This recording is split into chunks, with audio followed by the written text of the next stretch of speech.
page 43. So let's just take a look at what we have here. Okay, and as Appia says, the essential idea is that to know something, so one question we'll have is, what is this something, or what kind of thing is this something that we're talking about here? But this something shows up in the definitions, or in the conditions. So here we have three conditions, A, B, and C. So you must, whatever this something is, you must believe it, it must be true, and you must be justified in believing it. Okay, so what are we talking about here by all these its and this something? Basically, what we want is a sentence, and a sentence, of course, is not the only thing that you can know, but for this definition of knowledge, we're focusing on knowing a sentence. For example, a sentence like, today is Sunday.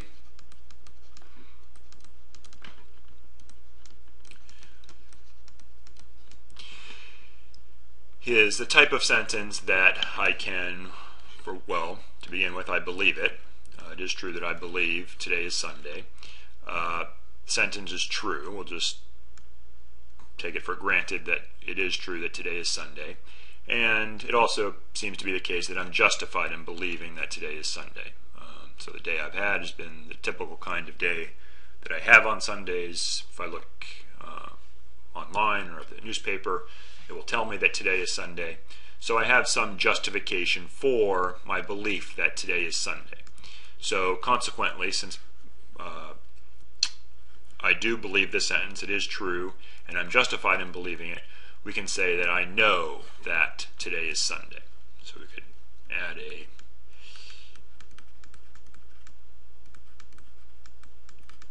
I know that before the sentence, and then the sentence just is the last bit there.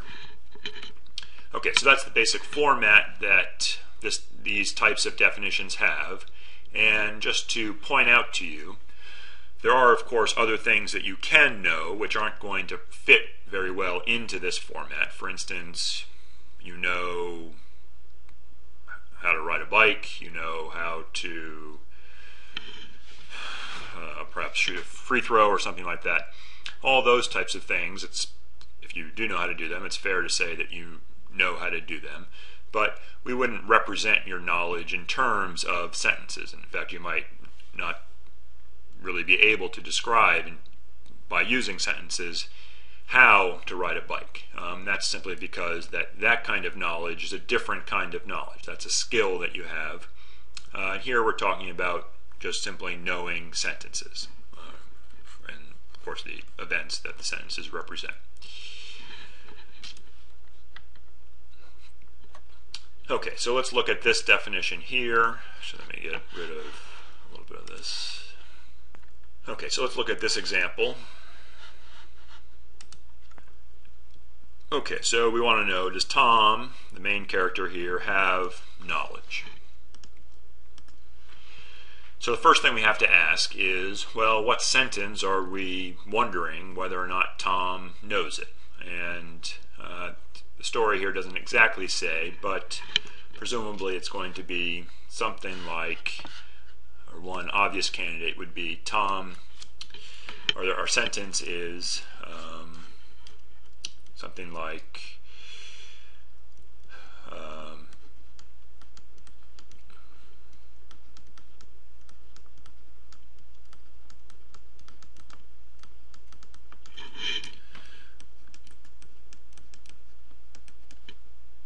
that's his father.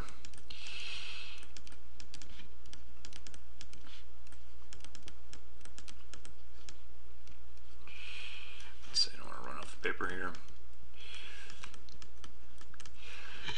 Oh, yeah, that's pretty messy. Okay, so his roommate's father is in his dining room. So the question is, does Tom know this sentence? And so we have to ask, does Tom meet the three conditions that we have here? Well, does he believe it? So just based on our story, it seems fair to say that he does have the belief that his roommate's father is in his dining room. we see that he sees the roommate's father. He, of course, has met this man before. He says hello to him. So, he speaks to him, which presumably means that he believes that he's present.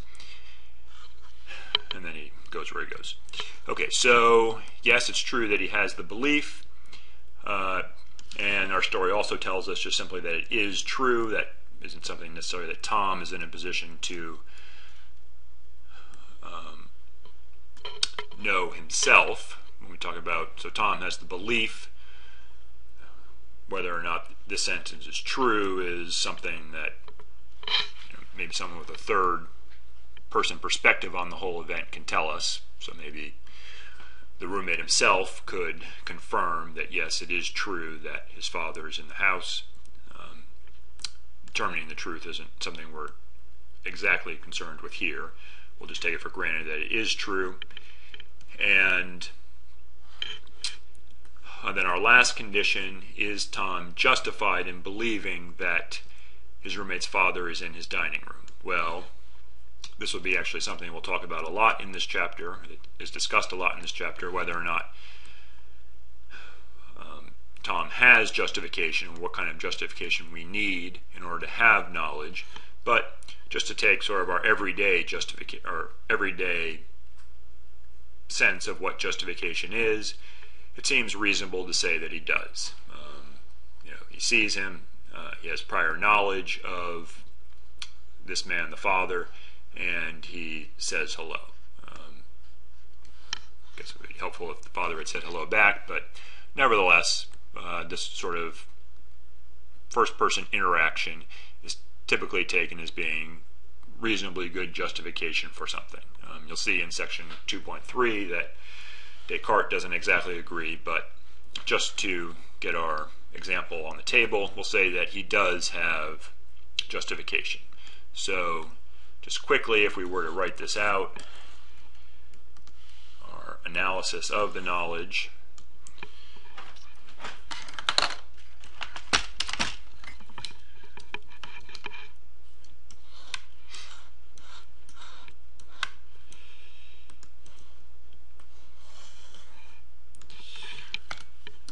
Type this since I can type a little faster than I can write with this pen. So A,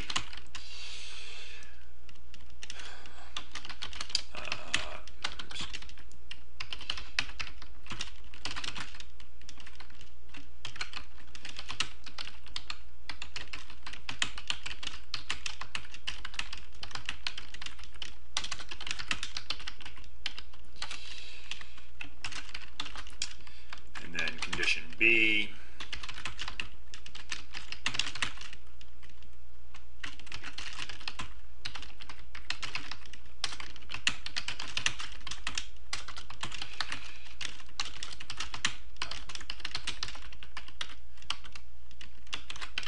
and lastly condition C, non-bold.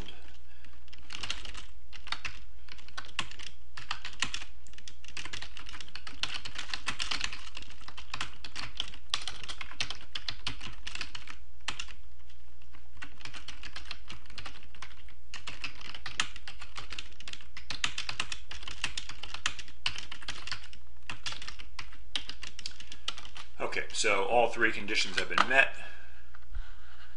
Oops, running out of space here. Therefore, we can say that